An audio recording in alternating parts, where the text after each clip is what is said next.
Queridos amigos, sejam bem-vindos ao canal Viver Espírita. Meu nome é Cristina Brito e este é o programa Projeto 15 Minutos, o Livro dos Espíritos. E aqui, diariamente, estudamos por mais ou menos 15 minutos o primeiro livro da codificação espírita realizada por Allan Kardec, o Livro dos Espíritos. Atualmente estamos no livro 4º desta obra, que trata das esperanças e das consolações. Este livro 4º é composto de 2 capítulos, e nós estamos no capítulo 1º, que trata das penas e gozos terrenos. Penas e gozos terrenos. E estamos logo no primeiro subitem, que fala sobre a felicidade e infelicidade relativas. É o primeiro subitem. Ontem nós vimos a primeira questão do capítulo 1. Hoje vamos passar para a segunda. Na primeira, Kardec até perguntou, vimos ontem, o homem pode gozar de completa felicidade na Terra? Obviamente a resposta foi não. Com mais um complemento que eu convido a todos verem no programa de ontem. Hoje, então, passamos para a questão 921, quando Allan Kardec pergunta aos espíritos superiores o seguinte: concebe-se que o homem será feliz na Terra quando a humanidade estiver reformada. Ou melhor, transformada. É a mesma coisa, né? Reformada para o bem, transformada para o bem. Mas, enquanto isso não acontece, poderá conseguir, nós aqui encarnados, uma felicidade relativa. Então, a absoluta, a felicidade completa, já nos disseram os espíritos que não é possível, na questão 920. Agora, na 921, Allan Kardec vai perguntar se pelo menos a felicidade relativa ela é possível. E concebendo-se, eles começam a dizer, não é? Afirmando que o homem será feliz na Terra quando a humanidade estiver transformada para o bem. Estiver em melhores condições da que estamos atualmente, não é? Moralmente falando. Enquanto isso não acontece, poderemos gozar de uma felicidade relativa? A resposta dos espíritos. O homem é quase sempre o artífice da sua própria infelicidade. Então, se somos infelizes, devemos agradecer apenas a nós mesmos, ou, aqui na verdade, responsabilizar a nós mesmos. Praticando a lei de Deus, ele pode, o homem, o espírito encarnado, pode poupar-se de muitos males e alcançar felicidade tão grande quanto o comporte a sua existência grosseira.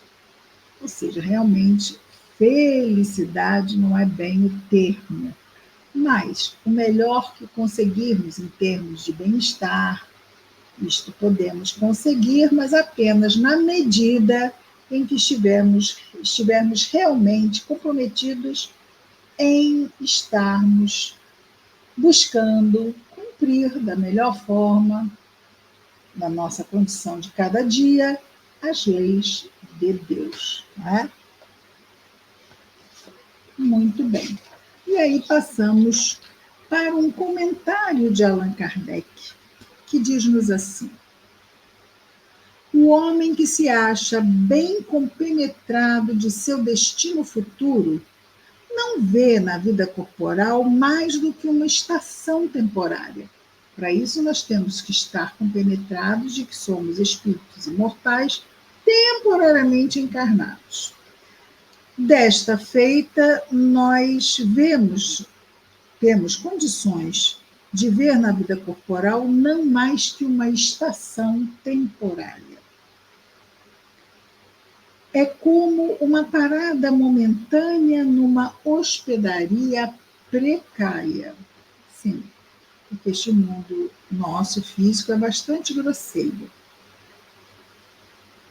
Consola-se facilmente de alguns aborrecimentos passageiros, de uma viagem que deve conduzi-lo a uma posição tanto melhor quanto melhor tenha cuidado dos preparativos para realizá-la. Que viagem é essa? Uma viagem para planos mais altos. Então, essa viagem será melhor realizada na medida em que tivermos melhores cuidados para prepararmos para estarmos ascendendo efetivamente. E isso se dá na medida em que nos aplicamos de novo, em seguirmos, executarmos, exercitarmos o melhor possível a cada dia as leis de Deus. Somos punidos já nesta vida pelas infrações que cometermos as leis que regem a existência corporal por meio dos males decorrentes dessas mesmas infrações e dos nossos próprios excessos. Com certeza, lei de ação e reação, ou melhor, lei de causa e efeito. Se agredirmos ao nosso corpo, seja através de maus sentimentos, seja através de más ações, pelos excessos que cometemos, vamos ter as consequências negativas que nós mesmos, desta forma, produziremos para o nosso corpo, para a nossa vida aqui na carne. E Kardec continua dizendo-nos assim: se remontarmos pouco a pouco à origem do que chamamos nossas desgraças terrenas, veremos que, na maioria dos casos, essas desgraças terrenas são a consequência de um primeiro afastamento do caminho reto, ou seja, escolha infeliz, consequência infeliz. Nos afastamos do caminho reto, fazemos escolhas equivocadas, escolhas erradas, e assim, por consequência, teremos o quê? Males. Né? Em virtude desse desvio, enveredamos por outro caminho mau. E de consequência em consequência, caímos na desgraça. Então, em vez de percebermos que estamos nos desvio e voltarmos para o caminho original, muitas vezes um desvio nos leva a outro, que nos leva a outro, nos leva a outro, e quando vemos já estamos com aquela bola de neve gigante de problemas e consequências infelizes, como aqueles nós que vamos dando uns sobre os outros e depois precisam ser desatados um a um. Vamos então agora para a questão 922. A felicidade terrestre, esta questão que Kardec vai formular. Primeiro ele começa com uma afirmação. A felicidade terrestre é relativa à posição de cada um. O que basta para a felicidade de um constitui a desgraça de outro. Haverá, contudo, uma medida comum de felicidade para todos os homens? Então, o que às vezes para um é uma felicidade, para outro uma desgraça. Vamos imaginar que a pessoa consiga trabalhar para levar a refeição para casa. Para uns isso será o quê? Uma maravilha. Vamos imaginar que uma pessoa tenha muito e perca tudo, e tenha que trabalhar para levar o que comer para casa. Para ela isso será uma desgraça, porque ela vai comparar o que está tendo com o que ela teve. Não é? Não vai viver simplesmente um dia de cada vez, ela vai comparar. Puxa, eu já tive isso tudo, não precisava me preocupar com nada, agora estou tendo que trabalhar para trazer a comida para casa, para o meu jantar.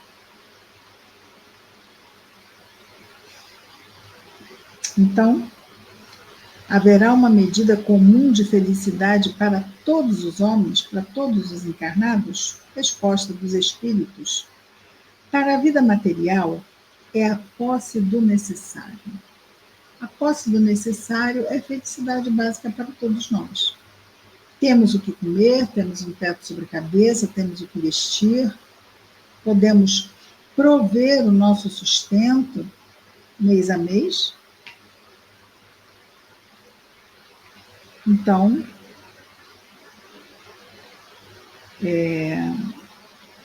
os espíritos dizem, a posse do necessário é a medida da felicidade material. Já para a vida moral, não é a posse do necessário. A felicidade para a vida moral é a consciência tranquila e a fé no futuro. Então, não basta a consciência tranquila. Por quê? Nós temos a consciência tranquila hoje, mas às vezes as lutas são muitas, muitas. E pode ser que haja um desânimo. A fé no futuro é fundamental. Para quê? Para que estejamos fazendo e realizando bem as coisas hoje, tenhamos ainda a nossa consciência tranquila, mas estejamos vendo no nosso futuro algo positivo e bom que nos estimula a progredir. Se nós ficamos com a consciência tranquila, valioso, muito valioso, mas diante das lutas, a minha consciência tranquila pode se juntar a uma alma cansada. Então, eu não vou agir de forma que deixe a minha consciência mal, mas posso entrar em desânimo, posso me abater. A fé no futuro, principalmente nesse futuro espiritual, quando retornarmos à pátria maior, é fundamental para nós mantermos com um ânimo firme, encorajados de continuarmos. Aconteça o que acontecer. É aquilo que sempre dizemos, não é? Para quem geralmente está sofrendo, tudo vai acabar bem. Tudo vai acabar bem. Se não está bem, é porque ainda não acabou. Todo ciclo, ele tem um fechamento. Pode levar tempo para fechar. Mas quando ele fecha, aprendemos a lição, fechamos o ciclo e passamos para o seguinte, sempre acima do anterior, não é? E assim vamos progredindo. Então, isso é importante. Qual é a medida comum de felicidade para todos os homens? Temos, então, a felicidade material, é a posse do necessário. A felicidade moral é a consciência tranquila e a fé no futuro. Ok?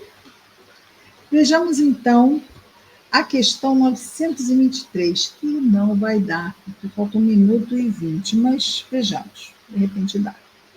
Aquilo que seria supérfluo, pergunta Kardec, para um, não representará para outro o necessário e vice-versa, conforme as posições? Sim, respondem os espíritos. De acordo com as vossas ideias materiais, os vossos preconceitos, a vossa ambição e todos os vossos caprichos ridículos, para os quais o futuro fará justiça, quando compreenderdes a verdade. Sem dúvida, aquele que tinha 50.000 libras de renda e a ver reduzida a 10.000 libras de renda, se considera muito infeliz, por não mais poder fazer a mesma figura, ou seja, se apresentar tão bem quanto se apresentava. Conservar o que chama a sua posição, ter cavalos, empregados, satisfazer todas as suas paixões, etc. Julga que lhe falta o necessário. O necessário eram as 50.000 libras. Mas, francamente, achas que seja digno de lástima quando, ao seu lado, Há muitas pessoas que morrem de fome e de frio, sem um abrigo onde repousarem a cabeça. O homem sensato, para ser feliz, olha para baixo e jamais para cima, a não ser para elevar sua alma ao infinito. Então, materialmente, o ideal é que olhemos para baixo e assim sentiremos que temos o suficiente, porque afinal tem tantas pessoas que têm tão menos que nós. E espiritualmente, olhamos para cima para rogar ao alto forças, para levarmos as nossas boas provas adiante. O homem sensato, para ser feliz, olha para baixo e jamais para cima, a não ser para elevar sua alma ao infinito. Como fazemos isso? Como elevamos a alma ao infinito? Fazemos isso pela prece, fazemos isso pelo pensamento, quando nos projetamos, não é? Na vida espiritual, não vivendo com ansiedade o que vai vir, mas sabendo, refletindo sobre as realidades da vida maior. Não é? Não adianta estudarmos, é preciso também refletirmos sobre isso. Muito bem. Ficamos então aqui com 923 e amanhã continuamos com o nosso projeto 15 minutos, o Livro dos Espíritos. Até lá, muita paz a todos.